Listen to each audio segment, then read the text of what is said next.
Pourquoi le libéralisme est la philosophie qui peut complètement changer ta vie? Moi, c'est Bertrand Minguez et je suis en Master 2 en économie finance à l'AMU, donc c'est la faculté d'économie et gestion sur Aix-en-Provence. Et cette philosophie, elle est vraiment primordiale pour avoir une vie épanouie et se scale personnellement. On parle souvent de développement personnel, d'entrepreneuriat, mais cette philosophie qui est le libéralisme, on n'en entend pas assez parler. Malheureusement, cette philosophie en France, elle est assez mal vue et je vais vous démontrer rapidement pourquoi.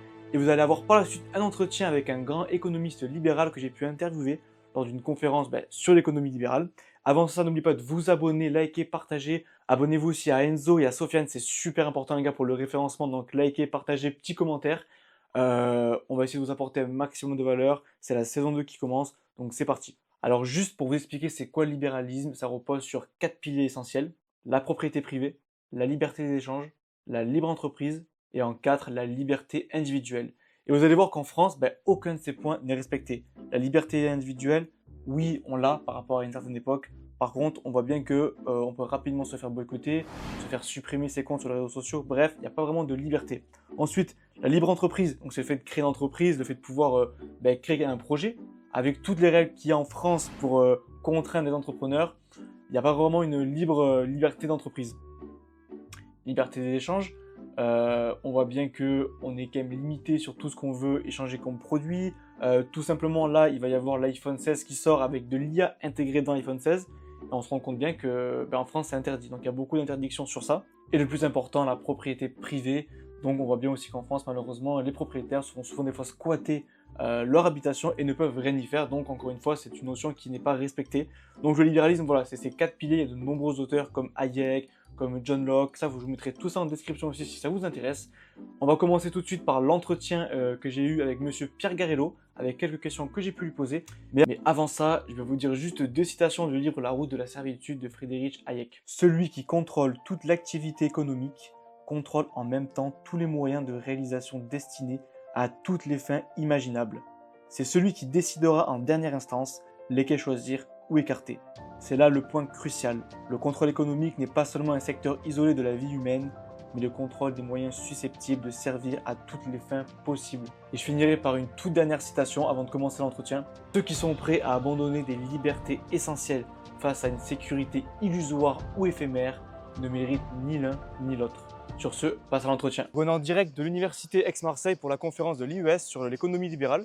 Et j'ai avec moi monsieur Pierre Garello qui était un économiste libéral encore une fois. Et alors, qu'est-ce que vous direz aux jeunes? C'est quoi le libéralisme en quelques mots pour les convaincre de suivre un peu cette philosophie économique? Je dirais en quelques mots que le libéralisme, c'est une façon de vivre ensemble.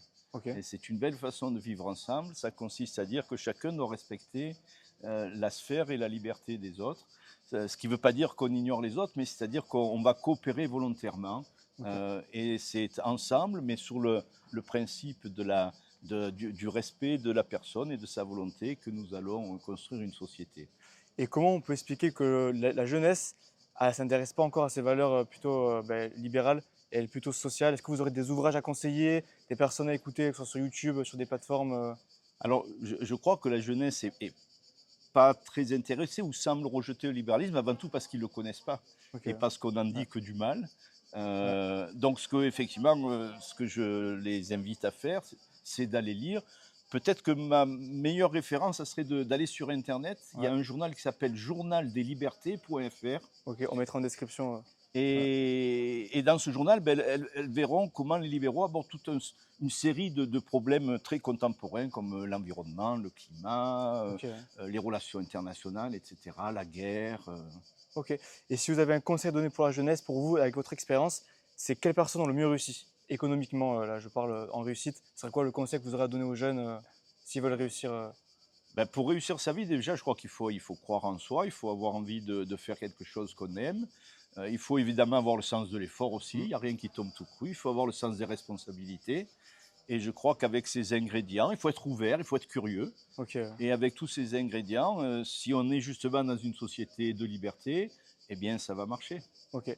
Et pour finir, petite question de théorie, est-ce que vous pensez qu'il y a des plans prévus par des financiers BlackRock ou que ça c'est un peu faux?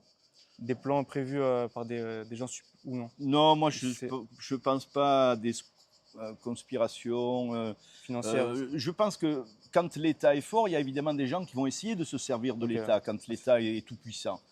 Donc le meilleur moyen probablement d'éviter ce type de danger, il faut toujours être vigilant, hein, Mm. il ne faut pas être naïf, mais c'est probablement de donner moins de moyens à l'État, hein, et voilà, et de laisser une fois encore ces sphères de liberté aux individus. Ok, et merci beaucoup. Et pour finir, un dernier ouvrage, si vous avez juste une lecture, un économiste à lire, un livre pour finir. Oh, c'est difficile, hein, qui est très cher à mon cœur. Ouais, C'est un ouvrage de Israël Kirzner, ok, Concurrence et esprit d'entreprise. ok. Mais il y en a bien d'autres, hein, qui sont peut-être plus faciles d'accès. On peut s'amuser à lire des vieux ouvrages comme Jean-Baptiste C, mais beaucoup de gens ont essayé d'expliquer le libéralisme. Les ouvrages de Pascal Salin, par Ok, exemple, c'est on mettra en un autre description. exemple. Ok, Voilà. bon, merci beaucoup en tout cas. Merci à vous. Au revoir. J'espère que cette petite vidéo vous a plu. N'hésitez pas à vous abonner, liker, partager. Dites-moi en commentaire si vous voulez en savoir plus sur un des auteurs, un grand père du libéralisme, que ce soit Hayek, John Locke, Adam Smith, etc. On se retrouve pour de prochaines vidéos. Restez bien branchés, il y aura beaucoup de valeurs qui va apporter. On va vous parler d'IA, Andrew sur sa formation, de sport, de mindset, d'entrepreneuriat, d'économie, finance, enfin bref, tout ce que vous voulez. C'est le début de la saison 2. Sur ce, ciao tout le monde.